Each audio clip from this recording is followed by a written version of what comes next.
Are you following me here? Come a little closer. I'm going a little deeper. I understand now why every time I would go to do something that I knew the devil didn't want me to do, but I knew that God had a plan for my life.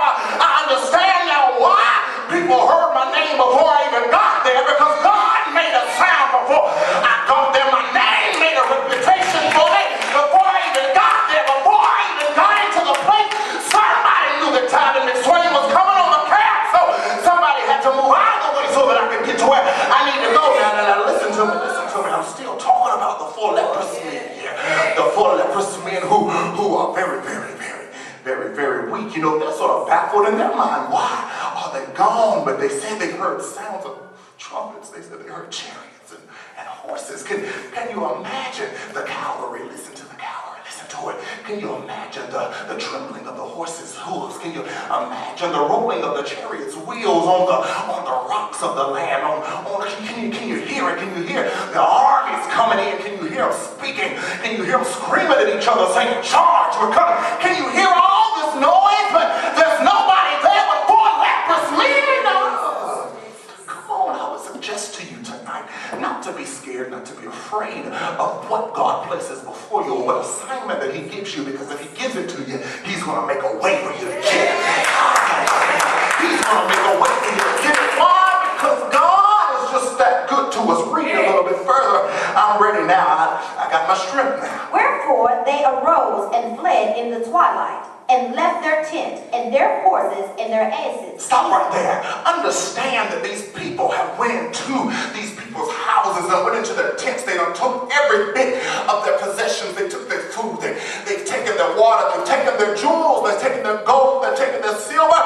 They've taken it all and they put it there. Now you know they must have heard some mighty sound for them to just get up and run like little punks. And they left it all there. They left it all there because they heard a sound of something that wasn't there. Do you believe that you have the power to speak a thing and it becomes so? Do you believe that you have the power to decree something in the atmosphere and God make it happen for you? Do you believe that you have the power to believe and the power to receive and the power and God is able to give you a heart? Do you believe that you have all of that on the inside of you? Look at your neighbor, tell your neighbor that I got the power on the inside of me and the devil from hell can't take it away. Yeah.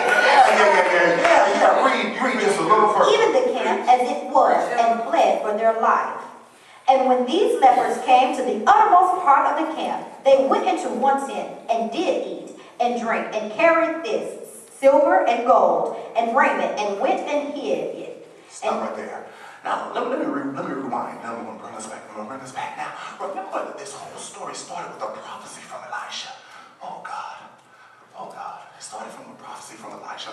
Elisha told the people that in a few days that there will be barley, there will be flour for sale. I'm telling you, it will be for sale for far greater than it was. It started with a prophecy. Then you had a doubting man that stood right beside Elisha and said, if God opened the floodgates of heaven, would it still be able to happen? You had a doubter right there. And then they moved from that and went to four leprous men who had no strength at all, that had all the faith in the world. Now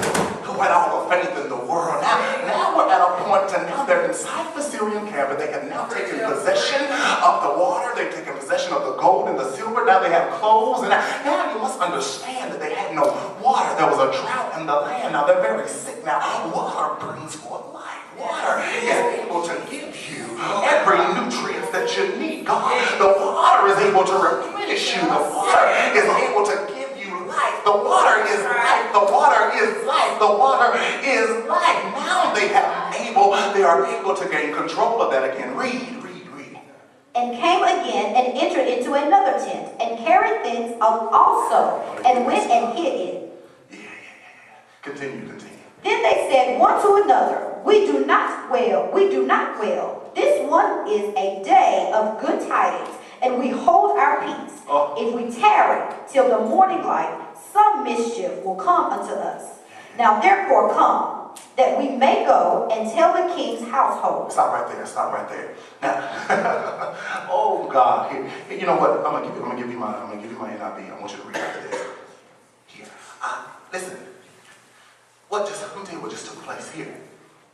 They have now went into the Syrian camp. They went into the tents. They said, said, oh God, there go my stuff. Oh, there go my diamonds. There go my pearls. There go my rubies. I was wondering what happened to them, y'all. I'm about to fall here. But look here, God made them see everything that they stole from them. And they went back into the tents and they took all of it back. Now they have it. And they happy. They said, I got my water. I got my gold. I got my jewels. I'm happy. I'm happy. But you talking about 4 leprous men, but yet they stop in their tracks and say, wait. This ain't right. Well, my God. We have information. We have prosperity. Okay. We can't keep this to ourselves. We got 4 leprous men who need everything in the world to make themselves feel better. We have 4 leprous men who need all the water to gain all the. We have 4 leprous men who have lost everything, who have nothing, who at this moment have everything placed right in front of them that they need, that they also desire. They have it all before them, but right at the midst of them taking it all, they said, this ain't right. We got to tell somebody. We got to share it. Come on now, let's bring that home for a minute. Let's bring it home for a minute. If I was to walk out of here and I was to find a bag of money sitting out there in the middle of that street and it had a couple of million in it, I don't know about you, but I can't honestly say right now that I would go to my neighbor and say, look, I found a couple of $1 million. You want some? I don't know if I would do it. I just don't know if I would do that. You pray for me. I'll get there one day, but first of all, I'm going to be scared that they might know who it belongs to. They might get it back. I can't do that right now, because things are a little hard. I'm just being honest. I'm being transparent with you. What about yourself? Now, I don't know if anybody would do that, but we have 4 leprous men here. 4 leprous men who are in dire need of everything that they have found. They're in dire need, but they care so much about not only themselves, but about the people in which they dwell with and the people that they commune with on a daily basis. And they say, this is not right. We got to go tell the king and his people. Read. So they went and called out to the city gatekeeper and told them, we went into the Arabian camp, and not a man was there, not a sound of anyone, only tenders, horses, donkeys, and tents left. Just as they were, the gatekeeper shouted the news, and it was reported within the palace.